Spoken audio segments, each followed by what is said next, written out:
예, 송원재 TV 시작하겠습니다. 국민의힘의 홍준표 후보 자신이 직접 보수의 적장자다라고 내세우기도 하고 또 언제나 당당한 정치적 행보, 또 문재인 정권에 대해서 날카로운 비판, 균형 잡힌 논리력으로 이 정치판을 읽는 경륜 등으로 해서 홍준표 후보가 이번 대선 국면에서 정권 교체에 큰 역할을 해줄 것이다, 할 것이다, 많은 기대를 모으고 있죠. 그럼에도 불구하고 최근 홍준표 후보의 두 가지 지점에 대해서는 비판을 하지 않을 수가 없습니다. 하나는 역선택에 대한 홍준표 후보의 태도, 그 다음 국민의힘의 이준석 대표에 대한 홍준표 후보의 대응입니다. 이준석 대표가 이번 달 들어서 윤석열 후보 캠프 측과 갈등을 빚으면서 경선 준비위원회를 통해서 불공정한 경선 의혹에 시달리고 있을 때 홍준표 후보는 일관되게 이준석 대표 체제를 흔들지 마라, 이준석 대표 체제로 해서 대선을 치러야 한다, 경선 국면에서 자신의 유불리에 대해서 민감하게 반응하는 것을 탓할 수는 없습니다. 그렇지만 최소한 홍준표 후보의 경륜에 걸맞는 균형감은 있어야 한다는 점입니다. 이준석 대표는 또 어제 JTBC에 출연을 해서 이런 얘기를 했습니다. 앞으로도 후보 경선 국면에 찬물을 끼얹겠다. 당대표가 왜 후보에 앞서서 자기 정치를 하느냐에 대해서 당대표가 자기 정치를 해야지, 자기 정치를 하지 않으면 누가 자기 정치를 하느냐라고 반문을 하면서 후보가 뜨려면 당대표가 조용해야 한다라고 했는데 자신이 조용하게 있었더니 후보가 뜨느냐, 뜨지 않지 않느냐, 자기가 나서야 한다, 이런 얘기를 했습니다. 이준석 대표는 이제 경선에 관련되는 부분은 선관위에 모두 일임을 했습니다. 정홍원 위원장이 요구를 했고 이준석이 어쩔 수 없이 거기에 따른 것입니다. 최고위를 비롯해서 당 안팎의 모든 여론이 이준석을 완전히 포위한 형국이기 때문에 이준석이 잘못했다라는 것이기 때문에 이준석이 거기에서 버틸 수가 없었던 것이죠. 그래서 이준석이 정홍원 선관위원장에게 모두를 일임한다라고 발표를 한 겁니다. 지금 이준석의 태도는 선관위에 모두 경선에 관련된 건 일임을 했지만 대표로서 자기가 움직일 수 있는 공간은 움직이겠다라고 이야기를 한 겁니다. 자기 정치, 자기 몫의 정치, 주로 20, 30대의 지지율을 얘기합니다. 그 지지율을 바탕으로 자기 정치를 하겠다. 이준석이 침묵을 한 것은, 어쩔 수 없이 침묵을 한 것은 이제 4, 5일밖에 되지 않습니다. 4, 5일 동안도 벌써 이준석이 조용하니까 뭔가 이제 공정해질 것 같다, 이런 얘기를 하고 있었습니다. 이준석은 전혀 판단을 잘 못하고 있고 또 자기가 찬물을 끼얹겠다, 물론 이 뜻은 긴장감을 주겠다, 이대로 가면 우리가 질 수도 있다, 당대표로서 긴장감을 주는 것은 좋습니다. 그런데 긴장감을 주는 것과 패배의 두려움에 빠지게 만드는 것은 다른 겁니다. 정홍원 위원장이 앞으로 선을 분명하게 그어갈 것으로 보입니다. 이준석 대표가 자기 정치한답시고 섣부른 판단을 해서 정치적 메시지를 내고 하더라도 상당 부분 무시하고 가야 한다. 이제는 후보들 중심으로, 이제 오늘부터 등록이 시작됐으니까 후보들 중심으로 이준석 대표의 움직임은 상당히 무시할 필요가 있고 또 무시될 것이다. 크게 중요한 것이 아니니까요. 이제 경선이 중요한 것이니까 그런 대목이고, 이런 이준석의 잘못된 판단에 대해서 많은 사람들이 비판을 하고 문제가 있다라고 하고 있는데 홍준표 후보는 계속 엄호를 하고 두둔하는 것은 균형감을 잃은 것이다. 홍준표 후보가 다 알면서도 유불리를 계산해서 이런 식으로 행동하는 것은 홍준표 후보답지 않다라는 부분입니다. 그 부분은 지적을 하지 않을 수가 없습니다. 또 하나는 이제 역선택 방지 부분입니다. 정홍원 위원장이 공정을 유달리 강조하고 지금 선관위 안에서도 경선 룰을 어떻게 할 것이냐라는 부분을 심각하게 토론을 하고 있는 중입니다. 그러니까 그동안 이 개방형 경선제에 있어서 이 역선택의 문제를 어떻게 할 것이냐를 놓고 굉장히 정치권에서 10년 전부터 여든 야든 고민을 해왔던 부분입니다. 그런데 이게 심각하게 거론되지 않았던 것은, 또 역선택을 가능하면 많이 배제하고 갔던 것은 이 역선택을 방지할 효과적인 방법이 잘 없다라는 부분.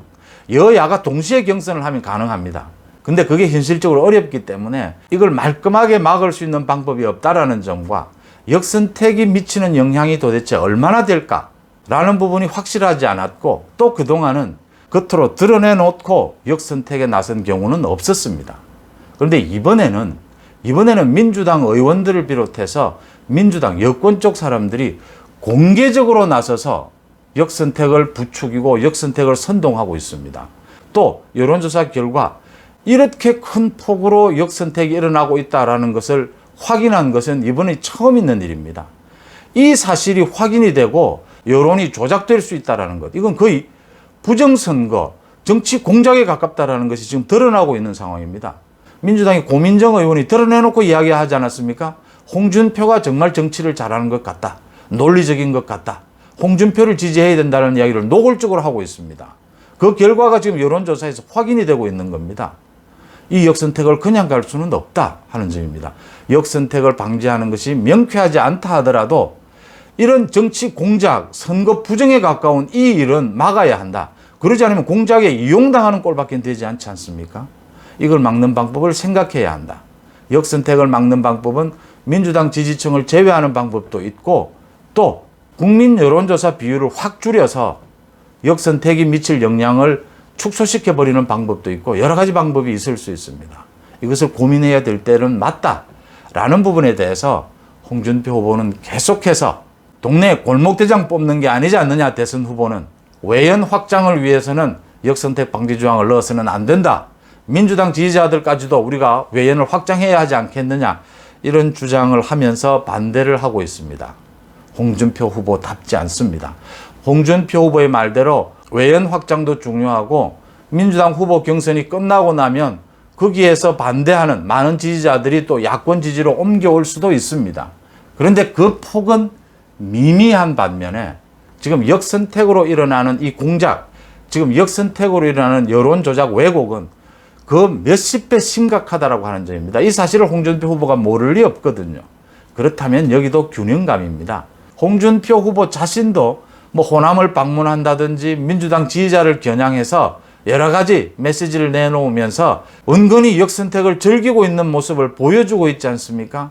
경선 과정에서 그럴 수도 있습니다. 홍준표 후보는 지금 급한 것이 어떻게 해서든지 지지율을 끌어올려서 주목을 받는, 이게 지금 급하다 보니까 무슨 방법이든 써야 한다. 결국 마지막에 정답은 야권의 지지층, 국민의힘의 지지층이 결판을 내게 될 것이다. 역선택을 통해서 끌어올릴 수 있는 지지율은 한계가 있습니다. 그렇지만 지금은 그걸 발판으로 딛고 올라서야 된다라고 하는 급한 마음에서 그렇게 하고 있다는 걸 이해 못할 바는 아닙니다. 그렇지만 이번 경선에서 두드러지게 드러나는 거의 정치 공작에 가까운 이 역선택 부분에 대해서는 홍준표 후보도 어느 정도 인정하고 거기에 대한 대안 마련이 필요하다라고 말을 하는 것이 결국 마지막에 가서 홍준표 후보도 결국은 국민의힘 지지층, 야권의 지지층을 받지 않으면 일정한 한계에서 더 올라가지 못합니다. 그걸 모를 리가 없습니다. 그 부분에 대해서 한계에 봉착하게 될 것이다. 지금 어떤 태도를 보이느냐.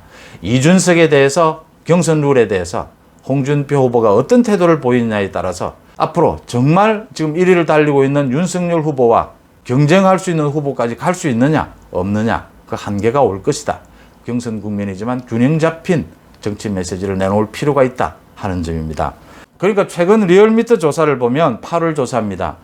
국민의힘 지지층에서는 윤석열 총장에 대한 지지율이 65%입니다. 그런데 홍준표 후보 지지율은 14%에 불과합니다. 그런데 민주당 지지층에서는 홍준표 후보가 27% 무려, 윤석열은 6%에 불과합니다. 홍준표 후보가 최근 들어서 호남을 방문하고 윤석열 후보에 대해서 집중 공격을 하고 이준석 체제를 옹호해야 된다, 두둔해야 된다, 이런 발언을 한 것 외에는 특히 두드러진 것도 없는데 어떻게 해서 민주당 지지층, 호남에서 홍준표 지지율이 이렇게까지 급등할 수 있느냐. 재밌는 것은 최근에 다른 여론조사 기관에서 조사한 여야 대선 후보를 모두 넣어서 민주당 지지층을 대상으로 조사한 여론조사 결과가 있습니다. 여기에서는 당연히 이재명 51.6, 이낙연 30.8, 홍준표 후보는 얼마일까요? 야당 후보만 넣었을 때는 민주당 지지층에 대해서 28% 가까이 올랐던 홍준표 지지율이 민주당 후보, 야당 후보 모두를 넣으니까 홍준표에 대한 민주당 지지층들의 지지율은 1.9%였습니다. 후보 숫자가 늘어났으니까 줄어드는 걸 감안하더라도 28%에서 1.9%로 하락을 했습니다.